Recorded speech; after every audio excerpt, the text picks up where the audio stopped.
अरे चुलिया से चुए पसेना बलम तनी बेना डोलाई दाना।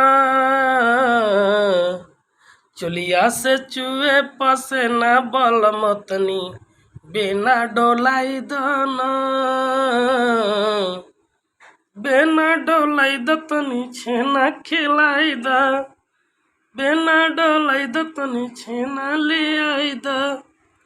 चुलिया से चुए पसेना बलम तनी बेना डोलाई दाना।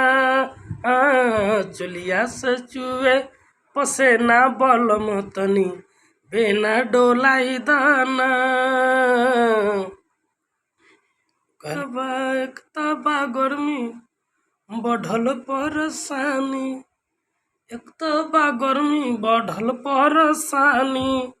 दूजे में हंस के बोला हंस के कहिले देवर नहीं सुने। कहले का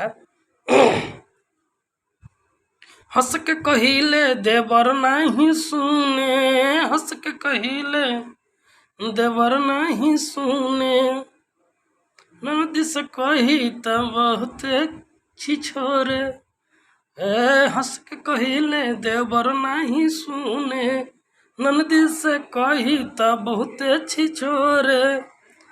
अरे चुलिया में लहंगा में लगाई तो ऐसी बलम तनी बेसी ले आई दाना। चुलिया से चुए पसेना बलम तनी बेना डोलाई दाना। बेना डोलाई दतनी बेना डोलाई द। बेना डोलाई दतनी बेना डोलाई द। चुए पसेना बलम तनी बेना डोलाई दाना।